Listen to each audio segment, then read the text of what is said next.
Right now at 5, a 1984 cold case in Missouri gets a breakthrough due to advances in technology. We've got an alert day today for very gusty winds. We're also still watching thunderstorm development later this morning. We'll talk about all of that coming up. And a business in Miami, Oklahoma is already a victim of crime. KOAM's Yana Tula talks with law enforcement on how to handle and prevent situations. The 4 states' most watched news starts now.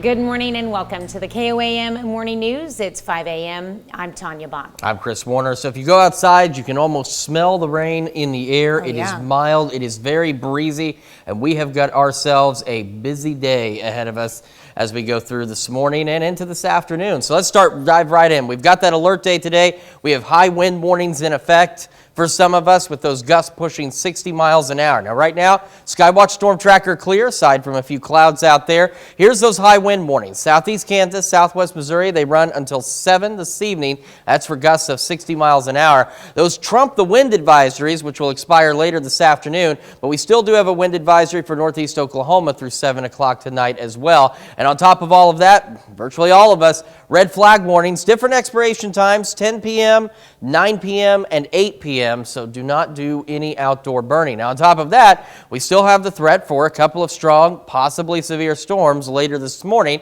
You can see we've got a low-end tornado risk. We're not too terribly concerned about that, but we could see some stronger storms with some larger hail and some gusty winds outside of the gusty winds we're already seeing. When are we going to see those storms? Our better chances, even though this is pretty low, they're going to be scattered. Not everybody's going to see something, but it's going to pick up right between 7 and 11 this morning across the area. So on the future track, we can see what goes on. By 6, we have a few scattered showers out there, and then we start to see thunderstorm development by about 7, 8 o'clock in the morning, and that'll roll through the area through about 10. And then after that, we'll actually clear out. And there's the possibility of some redevelopment of some storms this afternoon. That's not very likely, but if it happens, a couple of those might be on the stronger side as well. Now, the biggest severe threat, though, for today is going to stay to our east. MoDOT camera, I-44 and range line, a little blurry, but otherwise looking good, shaking in the wind. US 69 and 400 just south of Pittsburgh. We're looking good aside from that purple street light. Those things are always interesting to see. They make for a nice ambience at night, right? We're at 67 in Joplin, cloudy, south breeze at 21, gusting to 37, and it's going to continue to be that way at least through tomorrow afternoon. 68 in Iola, Chatopa, 67 Parsons, 68 Miami, 67 Neosho Carthage, and 66 in Lamar. So a very mild, muggy start out there for us. We'll have those thunderstorms for some of us kicking off about 7 a.m., running through about 9, 10 o'clock into the upper 60s by late morning with a few scattered showers. Then we clear out. We stay very windy. Temperatures today, mid, possibly even upper 70s for some of us. Clear skies this evening. We're going to drop back down to 41. We'll see the winds. They'll still be blustery, but they'll calm down a bit as we head into the overnight hours. We'll have more on the storm chances and keep an eye on all that for you as that morning goes on. Tanya? All right, thanks, Chris. Newton County ambulance has to rush a motorcyclist to an area hospital after colliding with an automobile. The crash took place just after 1:45 Thursday afternoon at the intersection of 32nd and Zora Avenue in Joplin. Joplin police say the motorcycle collided with a small black passenger car. The driver of the motorcycle was rushed to an area hospital with numerous serious injuries, including broken bones and cuts. Authorities say the driver was wearing a helmet. The driver of the passenger vehicle was not injured and remained on the scene. Authorities in Coffeyville, Kansas arrest a suspect in an armed robbery at a Walmart over the weekend. Police say the robber pulled out a firearm, robbed the store clerk, and left with an undisclosed amount of cash. Authorities say the suspect was arrested without incident. Official charges have not yet been filed. And we have an update on a fatal home fire out of Jasper County, Missouri. Little after 1 Thursday morning, drivers along I-49 reported the fire just south of Baseline Boulevard, east of the interstate. When fire crews arrived at the burning home, the fire was too intense for them to enter, but neighbors said they believed a resident was in the home. Crews eventually found one person dead inside. Investigators have ruled the nature of the fire that took the life of 42-year-old Jason Nally to be accidental. A person found dead in 1984 was identified on Wednesday by investigators in Lincoln County, Missouri. It's part of a decades-long cold case. Jack Lagenkirk from Florissant had been last seen in March of 1982. His car was found at Lambert Airport, but his body wasn't found until 2 years later when it was discovered by a farmer. The remains have now been identified thanks to a breakthrough in forensic DNA testing and analysis by anthropology students at Southeast Missouri State University and a private laboratory. My students get experience. We get to help excellent agencies clear backlogs of cases, and of course, most importantly, we get to help bring answers to families who've been waiting far too long. Lagenkirk died from a gunshot to the head. He did not have any form of identification on him. Authorities say his body had decomposed too much to be able to identify him when he was found.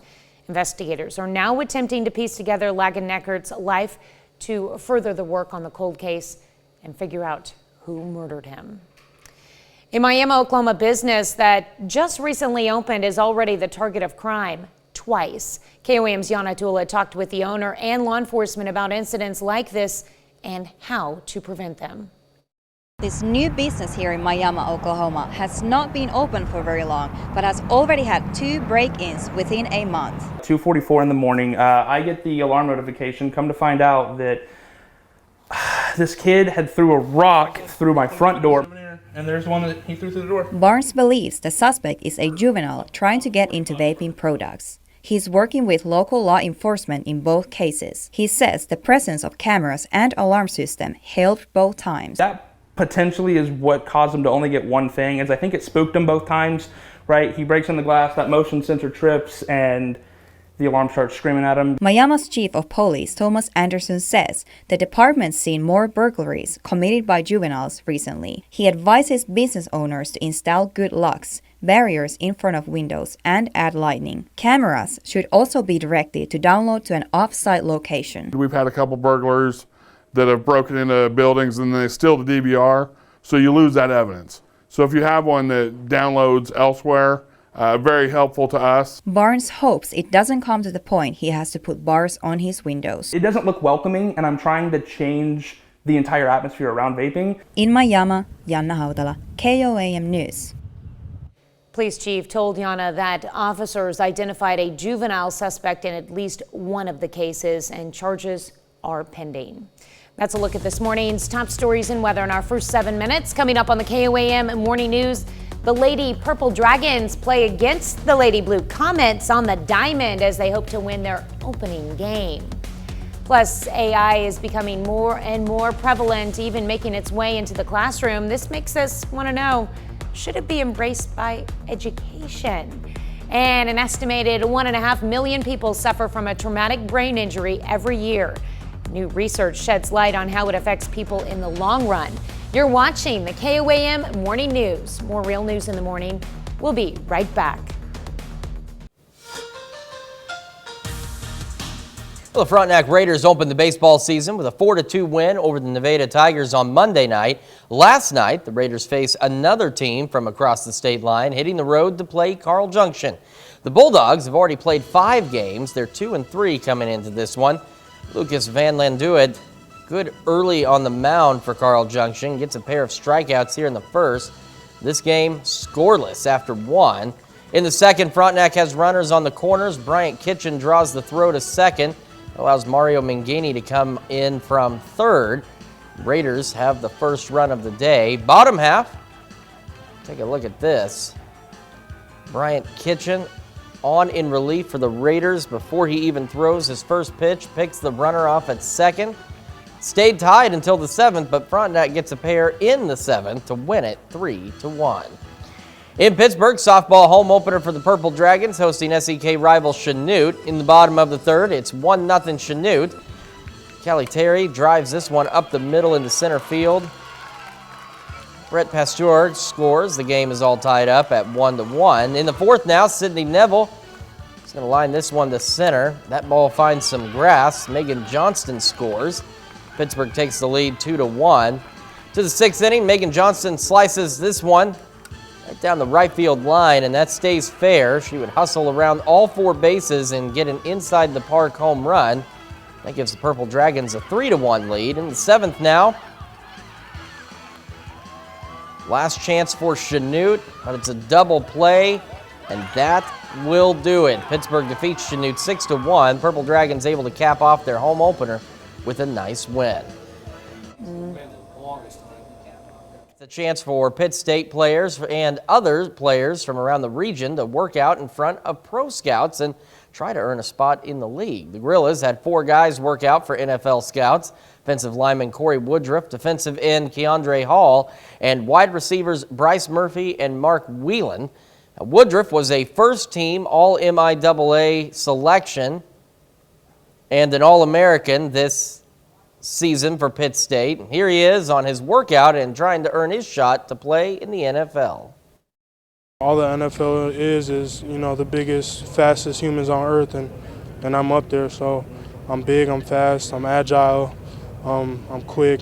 I can do anything an NFL coach asks of me. So at the end of the day, I felt like I was born and God blessed me with these abilities, so that's why I'm here. I feel like the morning went well. I wanted to come out here and showcase my abilities, show that I can get in and out of breaks, and show my vertical and my jumps. Being able to have this opportunity is a blessing. At Pitt State, coming from a small school, not a lot of guys get this chance, and it's a once-in-a-lifetime chance. So I was just thinking before to show up, give it all I got, and take advantage of the opportunity. Well, still to come, it turns out that plants do make noise. We just aren't able to hear them. And we're going to take another look at that windy and potentially stormy forecast when the KOAM Morning News returns. Welcome back to the KOAM Morning News 516. Skywatch Storm Tracker is clear for the time being. That is expected to change in the next couple of hours. Additionally, we have an alert day today because of this. We've got high wind warnings, southwest Missouri, southeast Kansas, running through 7, and that is for wind gusts that could be pushing 60 miles an hour. Now, the high wind warning trumps these wind advisories, but for northeast Oklahoma, since they're not in a high wind warning, still a wind advisory in effect through 7 o'clock. And then on top of all of that, we have red flag warnings for this zone until 10 o'clock, southeast Kansas over here until 9, and northeast Oklahoma through 8. So do not do any outdoor burning. On top of that, we're still watching the possibility of a couple of strong storms this morning, maybe even a couple of low-grade severe storms. Now, our overall tornado threat, there is one, but it is very low. It's not something we're overly concerned about right now. But we do have an elevated hail risk and an elevated wind risk, and so we're talking winds and thunderstorms, not just what we're experiencing with wind gusts. So something we're going to keep an eye on through the morning.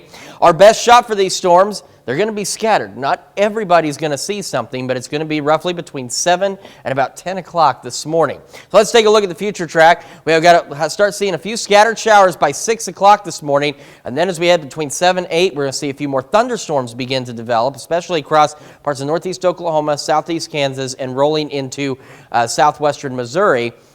And that's when our best opportunity, if we're going to see any stronger storms, that's when that's going to happen. MoDOT camera, I-44 and range lines shaking in the wind out there. KDOT camera, US 69, Highway 400, just south of Pittsburgh. Looks good so far as well. We take a look outside at 7th and range line. Our camera's been shaking up there too. It's 66 in Joplin, partly cloudy, south-southwest breeze at 24, gusting to near 40 miles an hour. And we're all getting in on these wind gusts today. We are very mild. Look at this, 68 in Iola, Yates Center, Chanute, 67 Parsons, 68 in Chatopa, Miami, 67 Neosho, Carthage. A very unseasonably warm start for us today. We're looking at those thunderstorm chances, at least for some of us, as we go through about 10 o'clock this morning. And we'll still see maybe a few scattered showers through late morning, breezy, mostly cloudy, temperatures near 70. And as we head into the afternoon, we're looking at mid, possibly even upper 70s for some of us out there. We remain breezy, but once we get these showers out of here, we're expected to remain mostly clear. As we head into this evening, we drop back down to 41, mostly clear skies. Still a bit breezy tonight, but the winds will let up at least a little bit. We go into the weekend, a little cooler tomorrow, warmer on Sunday, 80 degrees Monday and Tuesday. And I want to talk about Tuesday for just a second. We are keeping our eye on another potential round of severe weather as we head into Tuesday afternoon and evening. It's looking like a pretty good chance of storms. Some of these could be on the severe side, and we'll keep an eye on that for you as we head into next week. Welcome to the world of artificial intelligence, where, whether teachers like it or not, new tech like ChatGPT is coming for the classroom. Many are asking if it should be feared or embraced. Evan Brown has more. You probably have had the chance to play with the new examples of artificial intelligence. You've made goofy paintings with DALL-E and you've had ChatGPT write you poems. But could AI be used to do people's work for them, like in the classroom? And what role should AI be playing in education? We can help teachers get better outcomes for every single student in their classroom and take a more personalized approach to helping each student individually. Bill Salek is Chief Technology Officer at Brainly, which creates individual approaches to e-learning. He says AI is already used in classrooms, helping with everything from student evaluations to immersive learning. But some parents and educators worry it'll be used for shortcuts or cheating. Salek says that hasn't been the case so far.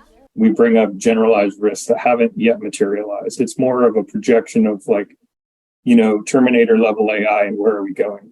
That's not what we have today. Graphing calculators and word processors were also frowned upon when they were first introduced, but AI advocates argue those devices are similar to programs like ChatGPT, with the potential to give students a helping hand, but forcing them to figure things out for themselves. What we want to do is identify learning gaps that a student has, help the teacher to solve those problems so that the teacher has better tools and the student has better tools. That brings us to our question for you this morning. Should AI be embraced in the classroom? Yes or no? You can vote through our website, through our app, and take part in the discussion on our Facebook page. We will be back with Health Watch right after this. Topping Health Watch this morning, doctors say tens of millions of Americans suffer from chronic brain diseases and disorders. Scientists in Europe hope the world's biggest brain bank, filled with minds of the past, will help patients of the future. It's a one-of-a-kind cranium collection in Denmark. Buckets of knowledge that seemed like a no-brainer. I think it's the largest collection in the world, actually. Almost 10,000 brains that were collected. Started by a prominent psychiatrist, the oldest brain is from 1945, the newest from 1982. Back then, researchers believed as science progressed, so would their understanding of diseases affecting the mind. When they finished the autopsy, they kept the brain and put it up on the shelf and said, okay, maybe in 50 years, maybe even more, someone will come and know more about the brain than we do now. The brains come from patients with dementia, schizophrenia, major depression, and other disorders. Scientists say the brain bank has already led to some breakthroughs, including finding a rare type of hereditary dementia. And while the collection was created with hope for a brighter future, its origins are in a dark past. Doctors back then treated many patients against their will. There were no people from the outside who were asking questions about what went on in these state institutions. And with little in ways of effective therapy, experts say the untouched brains create a baseline for modern medicine. We can see whether these changes could be associated with the treatment or not, as those brains were not treated. A time capsule of knowledge from yesterday, helping patients of tomorrow. Ian Lee, CBS News. That brain collection is held on the campus of the University of Southern Denmark. Well, a new study shows prescriptions related to attention deficit hyperactivity disorder surged during the pandemic. The analysis from the CDC shows a more than 10% jump across age groups in 2021. That's a notable increase despite the rise in ADHD diagnoses in recent decades. Some experts think the greater use of telehealth could be a factor. They say it could lower barriers to treatment, but could also lead to inappropriate stimulant prescribing. ADHD is prevalent among boys, but the largest increase in 2021 was among young women.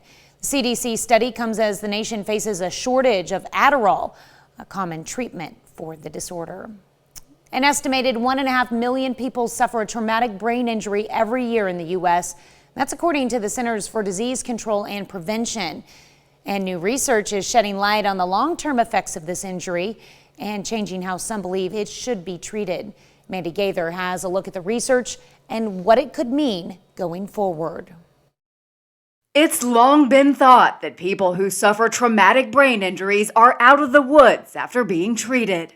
It was considered more like breaking a leg, where you have a period of recovery, but then once you reach a certain point, then things are stable. But a new study of more than 25 years of data is challenging that. Researchers at The Ohio State University Wexner Medical Center found that some traumatic brain injuries become chronic conditions requiring lifelong treatment. We actually see people changing long after their original injury. And actually, the thing you're least likely to do is stay the same. The researchers say some continue to have problems with thinking, problem solving, or regulating behavior and are often unsupported after initial treatment, which can make those issues worse. Those involved in the study are working to come up with new ways to help places like healthcare facilities, treatment centers, shelters, and even prisons better screen those with traumatic brain injuries and give the care that's needed. If we were to proactively manage traumatic brain injury, like we do diabetes, for instance, to optimize someone's health and functioning lifelong. Researchers say it's critical for those caring for traumatic brain injury patients to understand how the injury affects things the patient does and make accommodations based on the patient's needs. That's a look at some of today's top health stories. You're watching the KOAM Morning News. And we've got ourselves an alert day today for high wind warnings. We're talking wind gusts pushing 60 miles an hour. Plus, we're still watching thunderstorms this morning. We'll talk about all that coming up. Right now at 5:30, Ascension Via Christi talks about a new way to treat Parkinson's disease. We've got ourselves an alert day today for a high wind warning that's in effect for most of us. Wind gusts pushing 60 miles an hour, plus some thunderstorms this morning. We're talking about all of that coming up. And PSU's herbarium started out with 100 plant species, and now the university can brag it has 50,000 species of plants.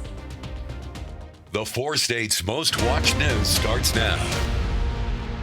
Good morning and welcome to the KOAM Morning News. It's 5:31 on this Friday. I'm Tanya Buck. It is a Finally Friday. I'm Chris Warner, and on this Finally Friday, it is a busy day in the weather department as we've got winds, we've got some thunderstorms.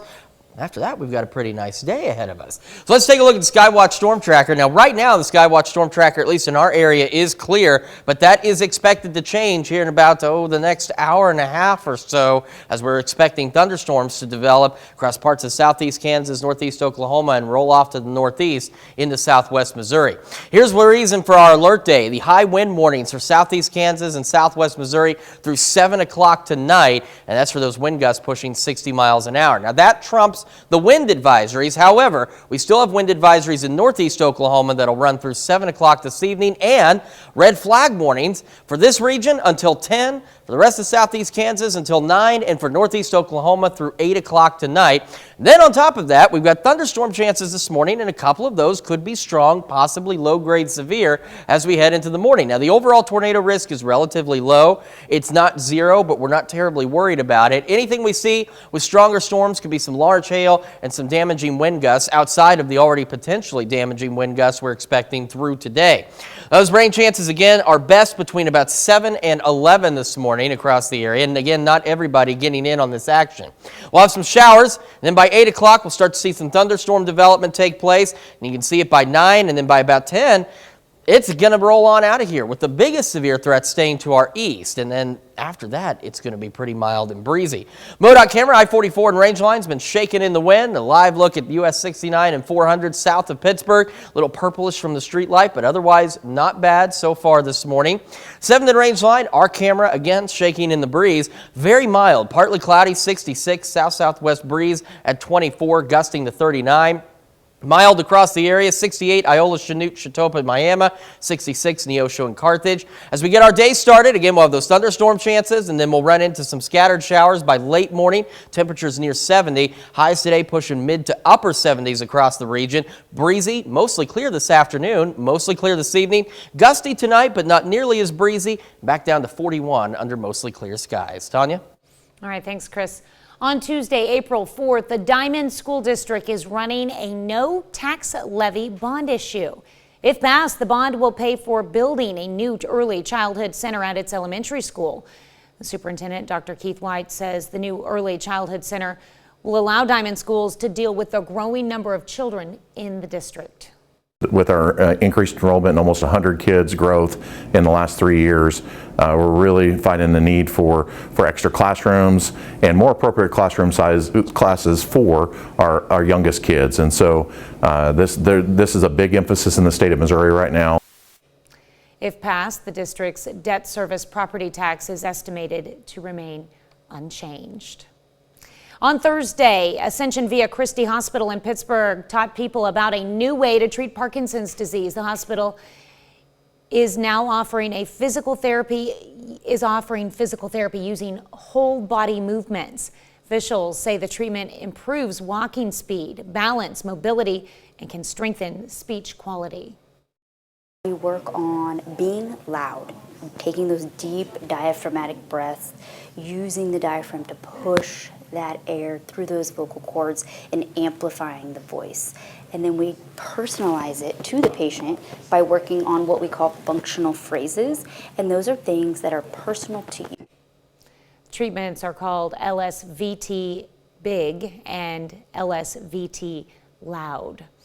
The Sperry Herbarium at Pitt State celebrates a huge milestone on Thursday. Freshman Elena Fulkerson had the honor of mounting the herbarium's 50,000th plant specimen. Wow. Herbarium was established in 1946 with 100 specimens and now includes representation from Southeast Kansas and the region. It also includes nearly all U.S. states and 59 countries. Mounting the specimen meant a lot to Elena. To me, it was a really great honor because I've only been working here for like about a year, so that was really nice for them to let me do that because I know Michael collected it and he's here today. So it was really cool because this is, I think it's a state record actually. It's only ever been found in Utah before in like 4 counties. Elena is a biology major with an emphasis in botany. The specimen is called a rock crest and it's from southern Idaho. And as Elena mentioned, Michael Daines is the one who found the specimen. Well, this morning we're discussing AI in the classroom. You've probably had a chance to play with the newest examples of artificial intelligence. I'm sure you've made goofy paintings with DALL-E and you've had some chat GPT write your poems. But could AI be used to do people's work for them, like in the classroom? And what role should AI be playing in education? AI is already used in classrooms, helping with everything from student evaluations to immersive learning. But some parents and educators worry it'll be used for shortcuts or cheating. And that hasn't been the case so far. Graphing calculators and word processors were also frowned upon when they were first introduced, but AI advocates argue those devices are similar to programs like ChatGPT with the potential to give students a helping hand, but forcing them to figure things out for themselves. And that brings us to our question for you this morning. Should AI be embraced in the classroom? Yes or no? So far, 80% of you say it should not be. 20% of you say it should be. So make sure you take time to vote through our website, the app, take part in the discussion on our Facebook page. I've had this discussion with my son so many times. He is like fanatic over the capabilities of Chat AI. One of these days, I'm going to see if I can get ChatGPT to write the weather forecast. When we don't have any severe weather or anything, just see what it says, and I'll read it one time and just see what it comes up with. Hopefully it doesn't do anything like our old closed captioning system. Oh my gosh. Story for another day. Yeah, definitely. All right, that's a look at our top news stories. Coming up this half hour on the KOAM Morning News. She may be 104 years old, but her love of playing the piano continues on. Plus, an American journalist for the Wall Street Journal is arrested while working in Moscow. We'll have the latest. You're watching the KOAM Morning News. More real news in the morning. We'll be right back. First, here's a look at live look at Main Street in Baxter Springs.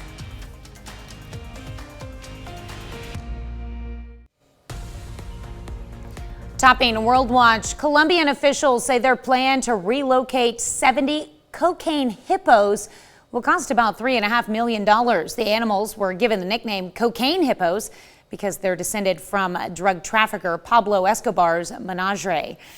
It is not possible to bring the animals back to their native Africa because that could upset the ecosystem there. Instead, 10 will go to a Mexican sanctuary and the others will go to one in India. The hippos are invasive and threaten agriculture and human safety in Colombia, Plus, their population has been hard to control. At least 130 cocaine hippos live there now, despite efforts to castrate them or shoot them with contraceptive darts. Well, you may think plants are completely silent, but according to a new study, they're not. Researchers found that plants actually make popping sounds, and they make more sounds when they're thirsty or under other kinds of stress. A professor at Tel Aviv University and her team made the discovery, and they placed tobacco and tomato plants in soundproof acoustic boxes with ultrasonic microphones, and then hit record.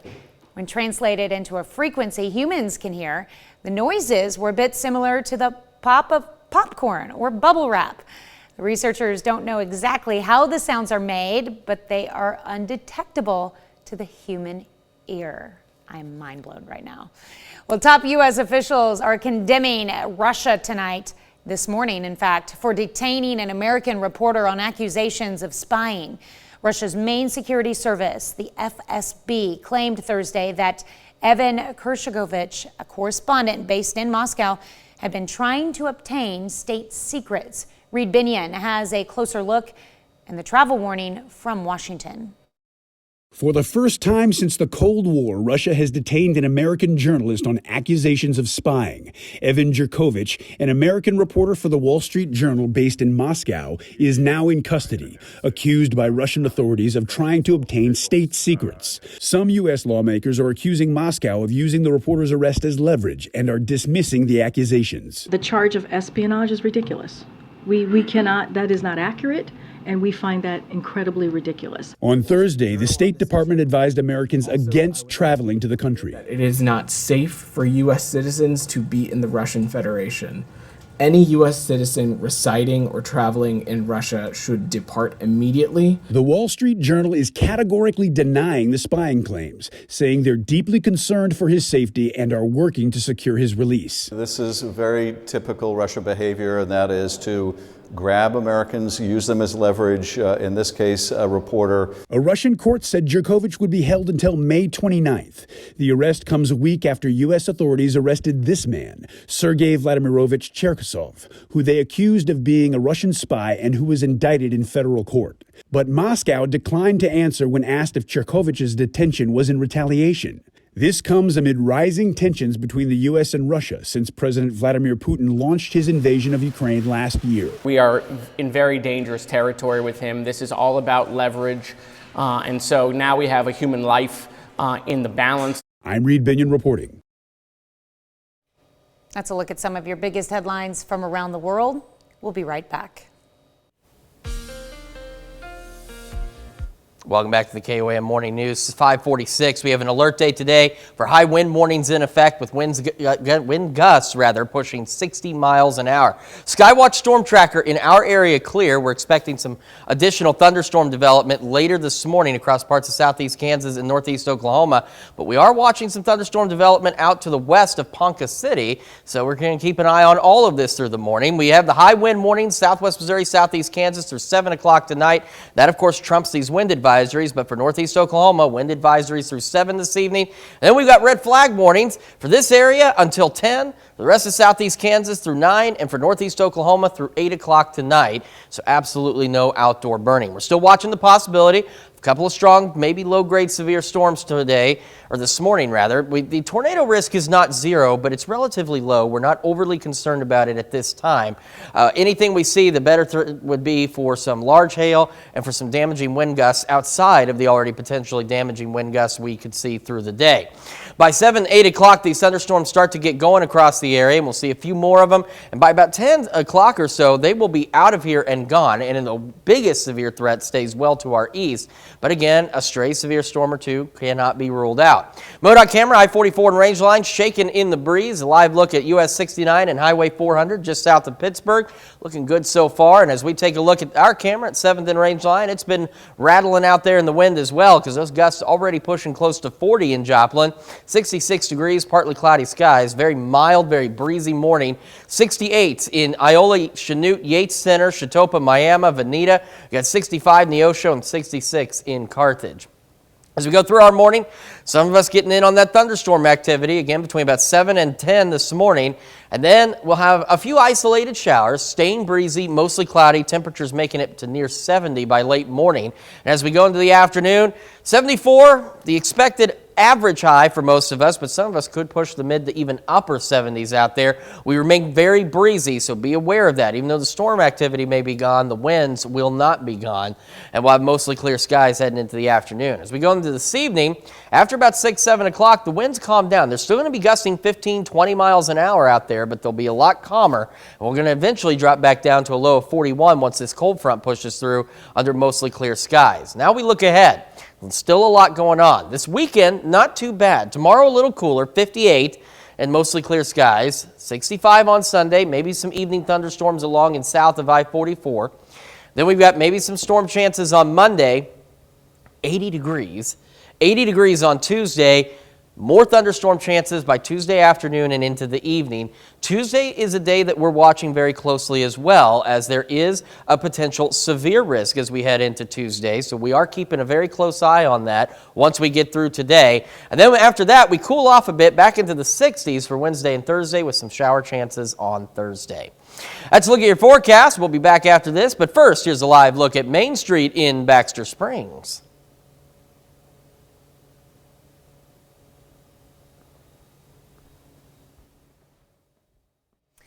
A Colorado community loves to share stories about seniors in their community who are still thriving and are doing what they love. Lucille Claridge just turned 104, and she says that her uncle served under Napoleon. Danny New introduces us to this fabulous woman. Whoa, thank you. So, what do you give somebody for their 104th birthday? Oh, look at that. Chocolate works, but after a century and change, I think what's most generous is the gift that Lucille Claridge keeps giving us. How sweet the sound. Lucille may not be in the same health condition that she always was, and due to balance issues, she can't really walk anymore. But when she sits down at the piano, nearly 100 years of music comes back to her fingertips. Kids just always did what their folks told them to do. And What? It was different then. Lucille has been playing piano since the roaring 20s, when her mother strongly encouraged her to start taking lessons. This one is my mother when she was 21 years old. And in turn, she did the same with her daughter, Billy. Music it's in her soul. You know, it's just in her, and I've heard it my whole life. And when her late husband, Wally, passed away in 1996, He's the greatest dad any kid ever had, huh? That's right. Lucille made sure to keep playing every week at their church in Littleton, where, up until the pandemic, Lucille played the organ for 42 years. But how happy do you feel when you start playing piano again? How happy does it make you? Oh, well, I'm glad glad that my fingers work. She's right. Lucille has a lot to be grateful for. And as you saw earlier, Happy birthday to you. people have been bringing her presents all week long for the big 104. And keep in mind, at her 100th birthday party, 600 people showed up, and she's still making new friends. I miss my grandma, so I'm hugging you. Thank you for hugging me. She's very young. She's 91. Oh, just a child.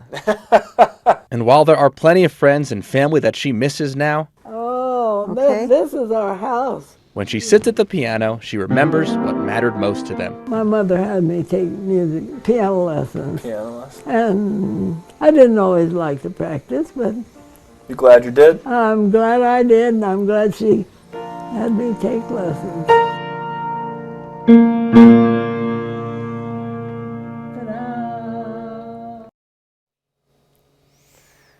That is so impressive. A very awesome ability to still be able to do that at 104. And she looks great. We'll be right back. South Australia's Monardo Safari Park has welcomed the arrival of a baby Cape porcupine named Louie. The 2-month-old was born in late January to mom Rita and dad Oliver. Its sex is not currently known and will be confirmed at a 6-month health check, as it is difficult to sex them visually. Fortunately for Louie's mom, Cape porcupines are born with soft quills that harden as they age. Well, 5 Komodo dragon hatchlings are born at a zoo in southern Spain, marking the first time in a decade that the world's largest lizards successfully breed in the country. Their other mother, a 13-year-old female named Aura, laid a clutch of 12 eggs in August. Now, 5 out of the dozen were selected and artificially incubated for over 7 months. And they are now lighter than a lemon and shorter than a shoebox. But one day, these fearsome reptiles with sharp teeth and venomous bites would reach a length of nearly 10 feet and weigh up to 150 pounds. We've got our alert day today, wind gusts pushing 60 miles an hour. Some thunderstorms this morning for some of us between roughly 7 and 10 a.m. Then maybe a few scattered showers, mostly cloudy, near 70 by late morning. Highs today pushing mid, possibly even upper 70s for some of us. We stay very windy through the day, mostly clear skies, mostly clear this evening. Winds calm down to a 15 to 20 mile an hour gust range later this evening, dropping back down to 41 under mostly clear skies. Cooler tomorrow, 58, 65 Sunday, maybe some evening storms and some thunderstorms Monday and Tuesday, temps in the 80s. We'll be back with more after this. Right now at 6, Republican lawmakers in the Missouri House vote to ban diversity funding, though some in the GOP have voiced their opposition. We do have an alert day for us today with high wind warnings, wind gusts pushing 60 miles an hour, and we're watching some thunderstorm chances this morning. All of that coming up. And in a historic move, a grand jury votes to indict former President Donald Trump. We'll have the latest. The 4 states' most watched news starts now. Good morning and welcome to the KOAM Morning News. I'm Tanya Bach. I'm Chris Warner. Coming up on 6:01 on this finally Friday across the area and a busy day in the weather department from a number of different aspects. In case you couldn't tell, it's quite mild out there and a little bit on the humid side as well. So take a look at the Skywatch Storm Tracker. So what we're expecting is here in the next hour or so, we're anticipating thunderstorms to begin developing across portions of northeast Oklahoma and southeast Kansas, and then these will lift off to the northeast into southwest Missouri. However, we're also watching some thunderstorm development now just to the west of Ponca City. These storms have gone up pretty quickly. They're not severe or anything, but they are thunderstorms with some lightning activity. Now, for the reason for our alert day, this high wind warning, southeast Kansas, southwest Missouri through 7 o'clock this evening. That, of course, overrides the wind advisories, but we still have wind advisories for northeast Oklahoma through 7. And then we have red flag warnings for this region through 10 o'clock, southeast Kansas, the rest of it until 9, and for northeast Oklahoma through 8 this evening. We also have that possibility of a strong, maybe low-grade severe storm this morning as well. The tornado threat is not zero, but it is relatively low. We're not too terribly concerned about it. But we could see some large hail and then some potentially damaging wind gusts outside of the wind gusts we're already seeing. That'll get going between, again, about 7 and 10 this morning with those thunderstorms rolling through the area. And MoDOT camera shaking in the wind. Kansas KDOT camera looking good. Same here at 7th and Range Line. We are at 66, South 24, gusting to 39. I want to at least get to our current temperatures this morning as we are mild. 68 Iola, 67 Parsons, 68 Miami, 65 Neosho as we get our morning started. Some of us thunderstorms through about 10 o'clock, then maybe an isolated shower or two. Breezy, warming up to near 70 by late morning. Tanya? All right, thanks, Chris.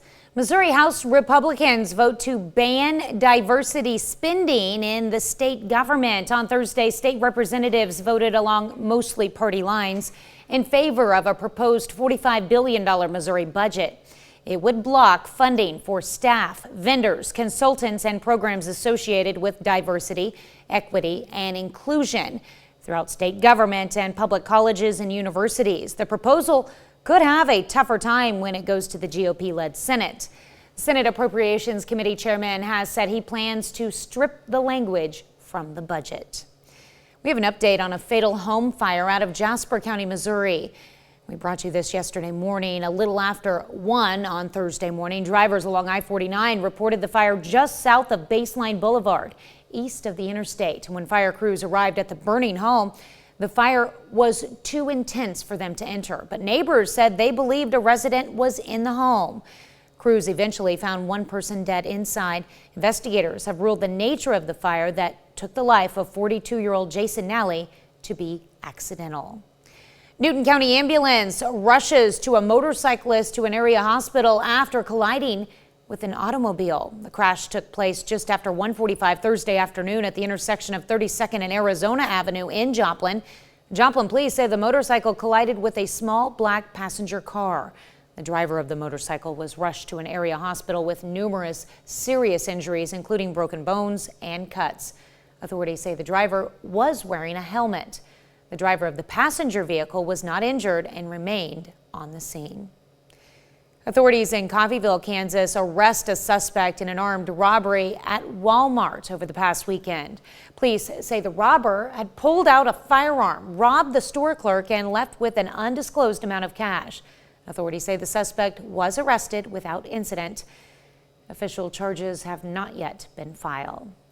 Miami, Oklahoma business that just recently opened has already been the target of crime twice. Brian Barnes opened his vape shop just 2 months ago, and he's had 2 break-ins within a month. One time, someone threw a rock through a window. In another case, someone broke through a door. Now, they didn't steal much. Local authorities have worked with Barnes, and it seems the presence of cameras and an alarm system helped both times. That potentially is what caused him to only get one thing, is I think it spooked him both times, right? He breaks in the glass, that motion sensor trips, and the alarm starts screaming at him, because the alarm system I have, if you open a door, it has a delayed entry, right? It gives you time to put the code in. If it trips a motion sensor, it starts screaming immediately and it contacts the police immediately. Miami police urge business owners to install good locks, barriers in front of windows, and to add lighting, as thieves tend to avoid well-lit areas. Well, history in New York after a Manhattan grand jury votes to indict former President Donald Trump on Thursday. Sources say he could make his first public court appearance in Manhattan next week. Jared Hill has the latest on the indictment and the reaction.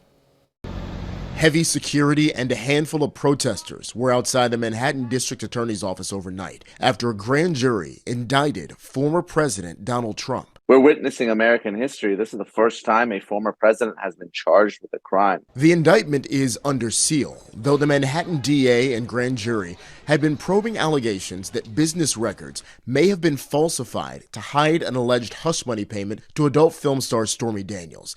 This would have happened before the 2016 election. Key witness and ex-Trump fixer Michael Cohen claimed Trump directed him to make that payment. Trump has repeatedly denied it. They have nothing. Trump, who has launched a 2024 presidential bid, slammed the indictment in a statement as political persecution and election interference. 2 sources familiar with the matter tell CBS News that former President Trump could be publicly arraigned here at the court on Tuesday, although the planning is still fluid and things could change. He will be processed. He will have a mugshot. He will get a booking number. He will give fingerprints. Multiple top Republicans came to Trump's defense last night. I think the unprecedented indictment of a former president of the United States on a campaign finance issue is an outrage. This is going to destroy America. We're going to fight back at the ballot box. We're not going to give in. Top Democrats have called for the legal process to play out peacefully and without interference, including Representative Nancy Pelosi, who released a statement saying in part, "No one is above the law and everyone has the right to a trial to prove innocence." Hopefully the former president will peacefully respect the system. Jared Hill, CBS News, New York. Former President Trump is also the subject of other ongoing investigations, including the Department of Justice probes into the January 6th Capitol assault and Trump's handling of classified materials at his Mar-a-Lago estate. Fulton County, Georgia's district attorney is also investigating efforts to overturn the 2020 presidential election results. That's a look at this morning's top stories and weather in our first 7 minutes. Coming up on the KOAM Morning News, the community of Nashville continues to mourn Monday's school shooting as the first funeral for one of the slain children takes place today. Plus, new technology makes it possible to hear patients who struggle to use their voices, thanks to a lip reading app. And Chris has your latest on your forecast heading into a weekend and if we can expect windy and stormy conditions to follow after today. You're watching the KOAM Morning News. More real news in the morning. We'll be right back. But First, here's a live look at Main Street in Baxter Springs.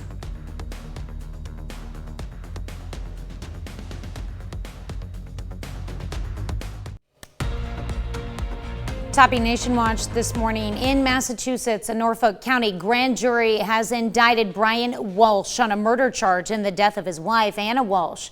She's been missing since New Year's Day. Her body has not been found. Now, Walsh pleaded not guilty to murder in Quincy District Court in January.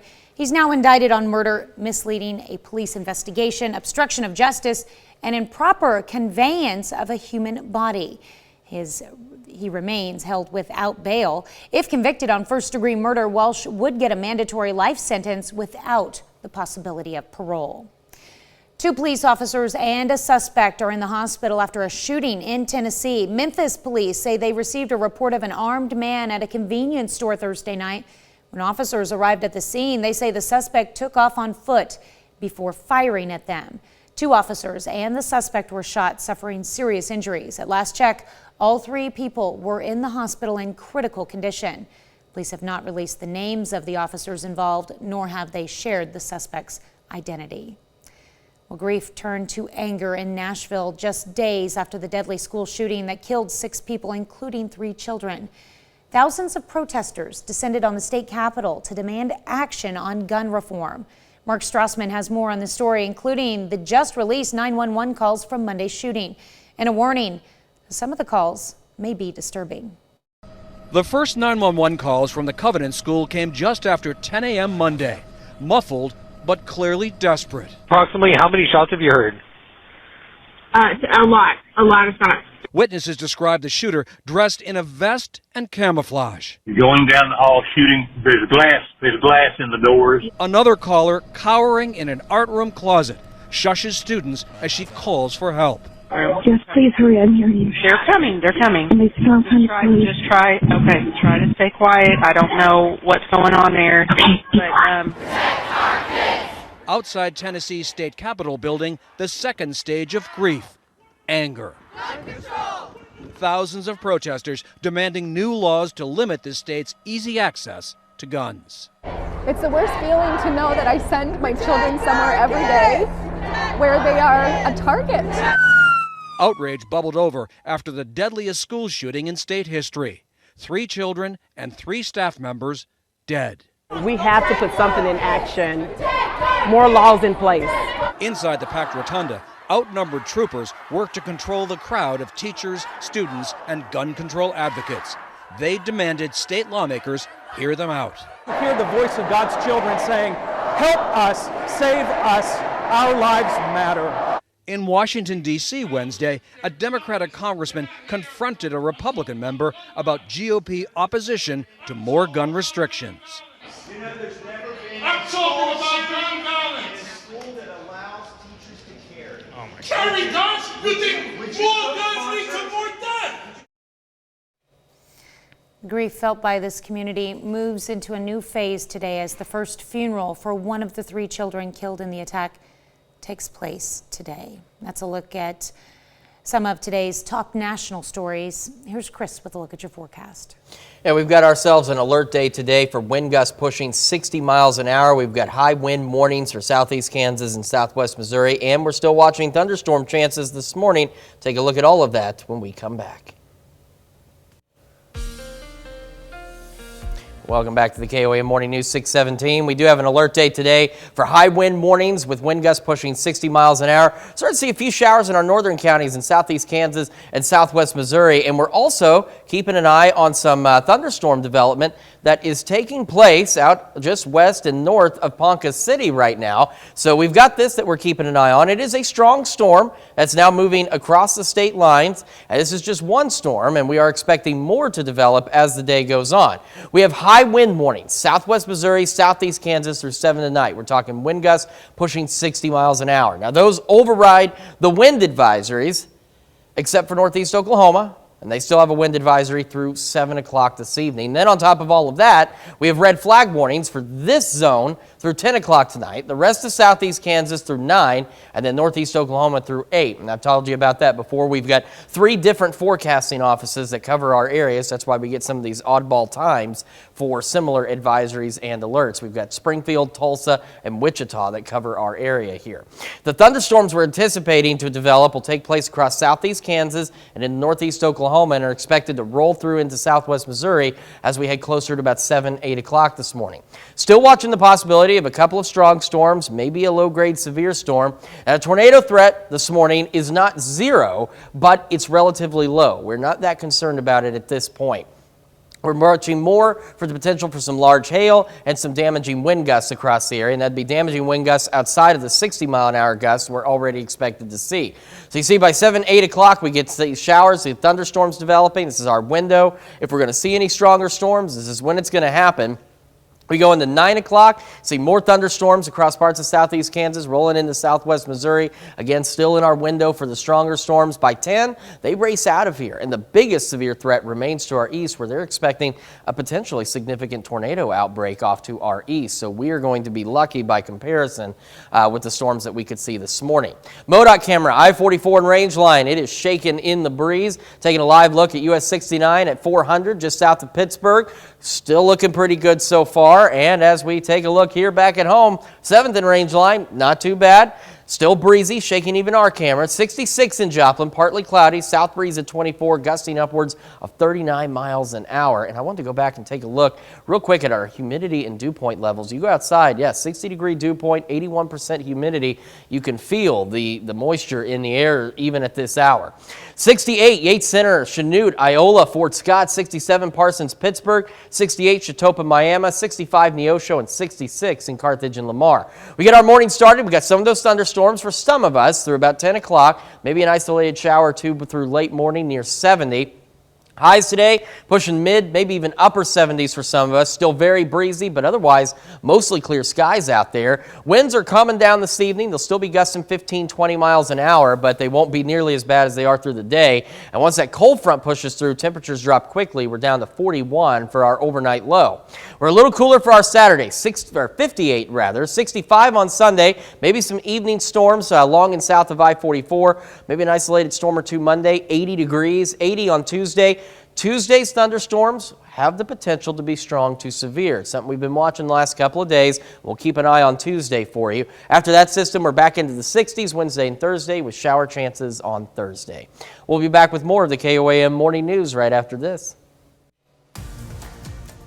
Topping Health Watch this morning, a new study finds several common viruses may have led 2022's outbreak of acute severe hepatitis in children.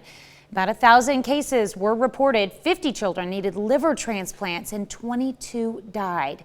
Looking at 14 available blood samples, California researchers found adenoviruses like the common cold in all of them. Most samples also had adeno-associated virus type 2 and other viruses. The outbreak followed COVID-19 lockdowns when children returning to school were more susceptible to infections. A UK study finds young children exposed to hostile parents are 1.5 times more likely to be at high risk for mental health symptoms. Researchers say children are impacted by harsh discipline, such as parents who regularly shout at them, physical punishment, and isolation. And over the last 20 years, the number of people who started smoking as adults instead of as teenagers doubled. A new survey of smokers published in JAMA finds teenage smoking declined the most among people with some college education, as well as among Black and Asian young adults. Well, new technology is giving a voice to patients who struggle to use their own. It's a lip reading app that researchers say is changing lives. Tina Kraus has more. Good morning, Nathan. When Linda Phillips does her nursing rounds at this hospital in England, she's in perfect sync with her patients. I'm in pain. You're in pain. Oh, I'm sorry to hear that. A lip reading app drives the conversation, capturing short recordings of a person's lips. It allows patients like Nathan Armstrong, who had a tracheotomy, to mouth his message when speaking is too difficult. Because as you know, his breathing is very hard and tiring. So it helps me to communicate. The speech recognition app for the voice impaired, known as Sravi, is being tried out at Vanderbilt University in Nashville and several hospitals in the UK. Researchers say it comes at a good time since the COVID pandemic left many patients with tracheotomies to help them breathe. Shravia has been a real godsend because it gives a voice to patients that haven't got a voice. Creators say by analyzing lip movement, I'm tired. The app can decipher 40 phrases with 90% accuracy. This, as it develops and gets cleverer, will actually allow us to do more complex phrases. Since patients can also use the high-tech tool at home, doctors say it could speed up rehabilitation. I can do it all on my own, which gives me more freedom to do things with my children as well. A silent solution designed to amplify the quality of care. Tina Kraus, CBS News, London. Creators of the app say they hope to roll out the technology to more hospitals in the U.S. for further testing. That's a look at some of today's top health stories. You're watching the KOAM Morning News. And we are watching the possibility of a few thunderstorms as we go through, say, 7 to about 10 o'clock this morning. We got alert day for wind gusts pushing 60 miles an hour, high wind morning, southeast Kansas, southwest Missouri through 7 this evening. Maybe a stray shower or two late in the morning and up to about 70 degrees. Highs today pushing mid, maybe even upper 70s out there. Staying very breezy, but after the storms roll through this morning, will be mostly clear. Not too bad, aside from that very gusty wind. Winds calm down 15, 20 miles an hour tonight, mostly clear skies, and once that cold front rolls through, we drop back down to 41 degrees. Cooler on Saturday, 58, sunny skies, partly cloudy, 65 Sunday, evening storms, maybe a stray storm or two Monday, 80 on Tuesday. Thunderstorms, some of those could be strong to severe. We're keeping an eye on that for you. Then we cool down to the 60s for Wednesday and Thursday. We'll be back with more right after this. Right now at 6:30, diners know Springfield is a city for great food and new restaurants continue to pop up. But can the culinary business survive a growing lack of employees? We've got an alert day today for high wind warnings. We've got wind gusts pushing 60 miles an hour out there and some thunderstorm chances this morning. Take a look at all of that coming up. And Ascension Via Christi Hospital in Pittsburgh hosts a presentation giving people a new way to treat Parkinson's disease. The 4 states' most watched news starts now. Good morning and welcome to the KOAM Morning News. It's now 6:30. I'm Tanya Bach. I'm Chris Warner. So we've got ourselves a busy day in the weather department. It is mild. It's a bit on the muggy side outside. So we're anticipating some thunderstorms to develop later this morning. Taking a look at the Skywatch Storm Tracker, we already have a few showers in our northern counties in southeast Kansas, southwest Missouri. We're also watching a little bit of thunderstorm activity developing out across north central Oklahoma. At a stronger storm here, but it's kind of weakened a bit, racing off to the northeast at about 65 miles an hour. Here's the reason for our alert day. High wind warning, southeast Kansas, southwest Missouri through 7 o'clock tonight. As mentioned, we're talking wind gusts pushing 60 miles an hour. So that overrides the wind advisories, but northeast Oklahoma, still a wind advisory down there through 7. Red flag warnings in this zone through 10 o'clock tonight. The rest of southeast Kansas through 9. And northeast Oklahoma through 8 o'clock this morning. And of course, the possibility of a strong, maybe even low-grade severe storm. Now, the tornado threat, as we've mentioned this morning, is not zero, but it's relatively low. We're not that concerned about it. But we could see some larger hail and possibly some damaging wind gusts with any of the storms that we see later this morning. And we're anticipating them between about 7 and 11 this morning. By 8, you can see those scattered showers and thunderstorms, a few more of them by 9 across the area. And then by about 10 o'clock, maybe 11, they're out of here. MoDOT camera, I-44 and range line, shaking in the breeze. Good view at 69 and 400, just south of Pittsburgh as well. 7th range line, shaking in the breeze as well. 66 in Joplin, south breeze 24, gusting to 39. Across the region, very mild we start for. 68 Chanute, 69 Chatopa, 68 Miami, and 64 Neosho. So we get our morning started. We got those thunderstorm chances and maybe a stray shower or two. Very breezy, near 70 by 11. And as we head into our afternoon, still very breezy, but the skies begin to clear. Mostly clear, temperatures mid-70s. Some of us may even go into the upper 70s later today. Tanya? All right, thanks, Chris. Well, the Springfield area is known for being a place where people love to go out and eat, and the number of new restaurants continues to grow there and across Missouri. But with existing eateries already struggling to find workers and a depleted workforce, the question is, are new businesses having a hard time finding employees? Joe Hickman set out to get some answers. If you're hungry in Springfield, there's no shortage of places to eat. What there is, however, is a shortage of employees to run those places. Anyone who's eaten out or gone through a drive-thru has probably experienced that problem. The food business is critical to the state's economy.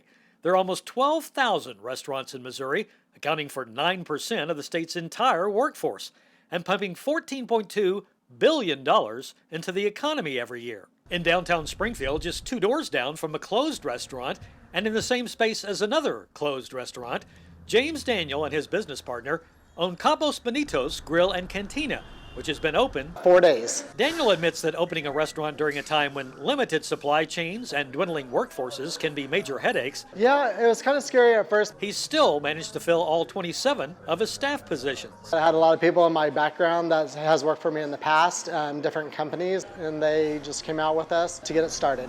And the key to convincing them to come work for him? A little bit higher pay. Meanwhile, in South Springfield, Deshaun Howard opened the Jamaican Patty Company, Caribbean Food and Market in 2018, surviving the pandemic. Very challenging. And using a unique recruiting tool to get his workforce, the food. We've got lucky with having customers that actually want to work for us. Howard plans on adding another location downtown and says he's learned that being flexible with a business model is important. That's kind of how we survive COVID. It's just being able to work with less employees and just being more productive with less. And Howard, who's also a real estate agent, says in order to attract a workforce, restaurant owners have to realize it's more of a relationship business at the same time. That's what real estate do. Make it cool and fun for people to want to work for you. And of course, pay them what they're worth.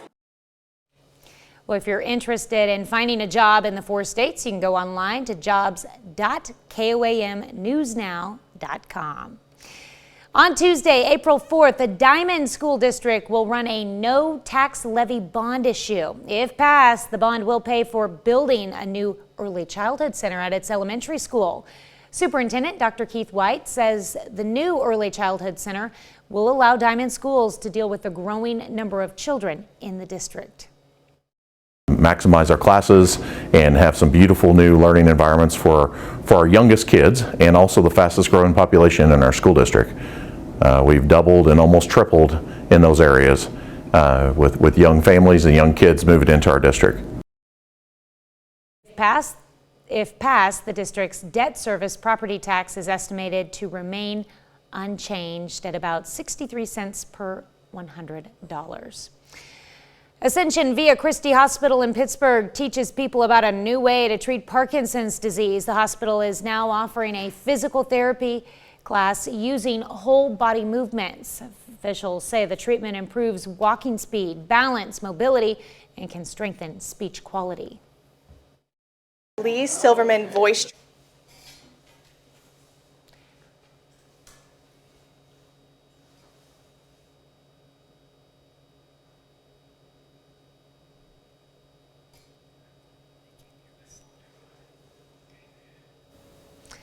Treatments are called LSVT Big and LSVT Loud.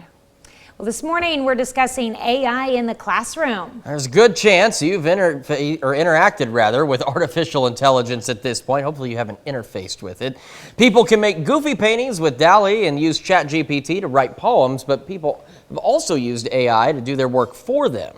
Well, AI can benefit a classroom. Some parents and educators worry it'll be used for shortcuts or cheating.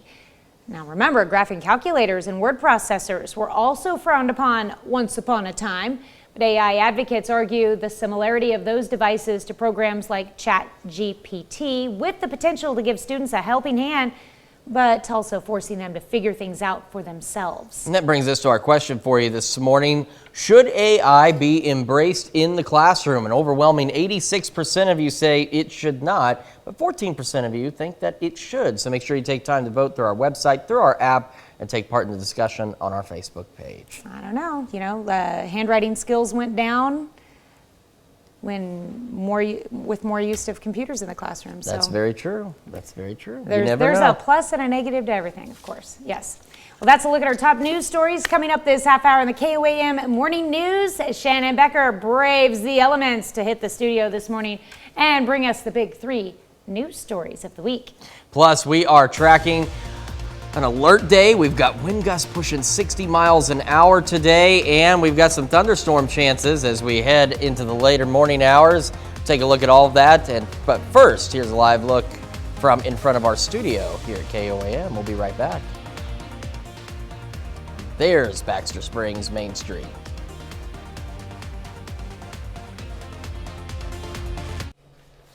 Welcome back. This is fun. Yeah. I like it. Oh my gosh, it's like Grandpa's haunted mansion at Silver Dollar City. Ooh. Reminds me of the Smile advertisement for that horror movie. Excuse me, fire in the hole. Sorry about that. Well, welcome back. It's time to close out our week with our own Shannon Becker and his big 3 stories. Yep, what's big, live and local. Number 3 this week. Started off the week with a I don't know, maybe I got things wrong. I think we just rolled to a different one. So this is number 2 story of the week. I don't know how the video rolled, but this is number 2 story of the week. This is SWAT in the Royal Heights neighborhood. A man from Kansas City wanted on a homicide warrant. Actually was inside a residence on North St. Charles, the 1800 block.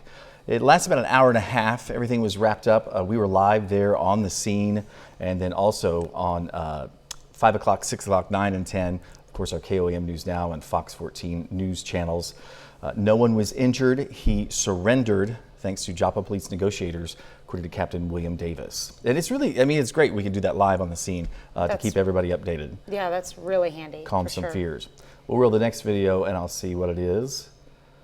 This is our number 1 story. So our number 1 story of the week, Debbie, who works here at the station, she was my tipster on this. A turkey truck rolled over with about 800 turkeys on board. Live turkeys? Yes, turkey souls, we'll call them that. How about that? It happened right on the Kansas-Missouri line early the other morning. There's a couple there. They were fine. They're friends. There's another one sitting right there behind our friends at M&M Wrecker.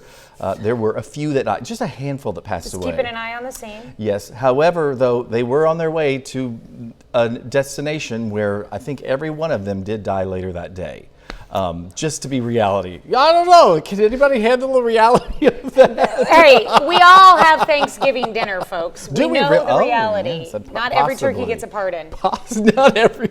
Okay, well, that's our big story of the week. No one was injured in that crash except if you were, a turkey.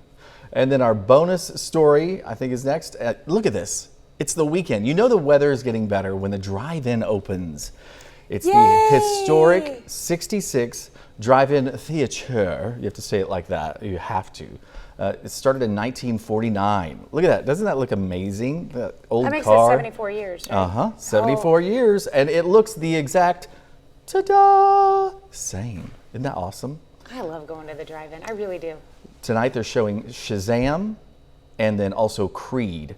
It's Friday, Saturday, Sunday. $8 if you're over 13, ages 6 through 12, $4, and then under that, and it's not just Creed, it's Creed 3. Oh, Creed 3, sure. Yeah, should I watch the first 2? I don't know. I don't have time for that. But it's Friday, Saturday, Sunday. It's time for warmer temperatures. And today, I know Chris has already said about the wind, but I would issue a toupee warning if you wear a toupee, extra glue, or hats. Yeah, one thing about the drive-in I've learned from experience is while the gates don't open until 7, yes, you want to get there before that. Yes. Because there will be a line. Yes. And I mean, only so many people can go in, especially with opening weekend. If the weather's going to be decent, you know it's going to be packed. She's a pro. She's a mom. She knows. You've been there before. And someone told me that Barco is also open in Lamar. Yes. I think they were showing Dungeons and Dragons, I want to say. I saw an advertisement for that. Don't quote me on that, but you can check them out online. Sounds good. We'll do this again coming up next hour, if that's all right. Sounds like a plan. Okay. We'll be right back. Time for some Finally Friday birthdays in the 4 states. We're going to begin in Sheldon with Rhett Stacy celebrating birthday number 5. Happy birthday from Mom, Dad, Lane, Ty, Tanner, and Uncle Lloyd and Dida. All right, and Alec Martin celebrating birthday number 8 this year. Alec is in Joplin. And Riggs Whitworth in Humboldt celebrating birthday number 9 with birthday love coming from Mimi. All right, Cameron McCullough celebrating birthday number 10 this year. Cameron is in Lamar. That's her on the left in the picture. And we've got Camden Berger celebrating a birthday today. Very happy birthday to you, Camden. All right, and Stephen Schneiker turning 13 years old. Welcome to the teenage years in Parson, Kansas. Love Mom, Dad, and Sydney.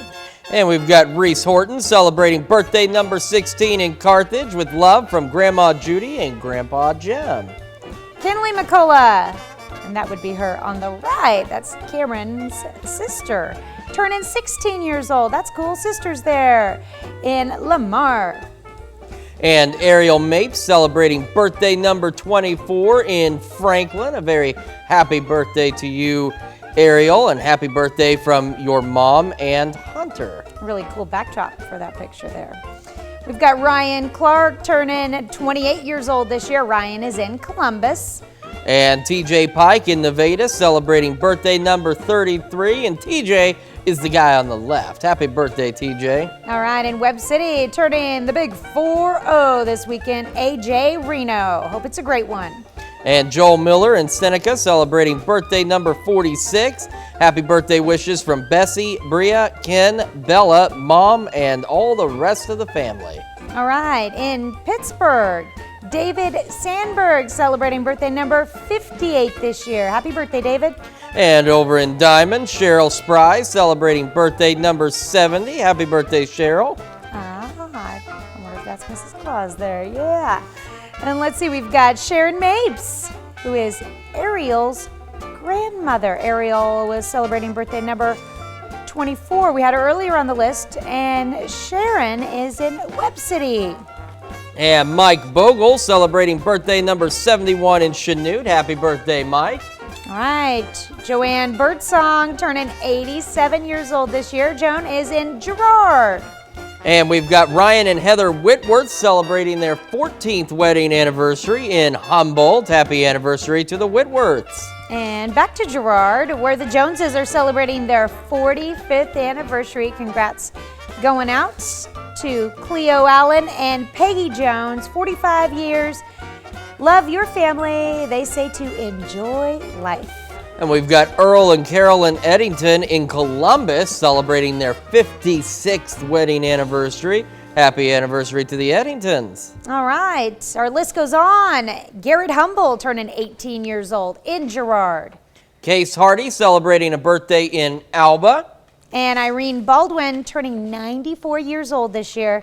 Irene is in Erie, Kansas. And we love how big this birthday list was, and we'd love for you to continue to celebrate with us. Tanya, how do they do that? It's simple. All they have to do is send us an email with all the details and the pictures. We love pictures.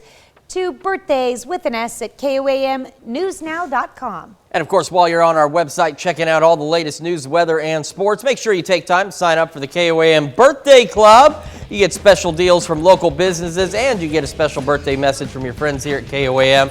So head over there and sign up for that birthday club today. All right, got a lot of weather to talk about today. We've got an alert day for high wind warnings for southeast Kansas, southwest Missouri through 7 o'clock. That's for wind gusts pushing 60 miles an hour. We're watching a few showers in our northern counties, some thunderstorms out now just southeast of Wichita. Here's that high wind warning that's in effect. That overrides the wind advisories, but we still have a wind advisory for northeast Oklahoma through 7.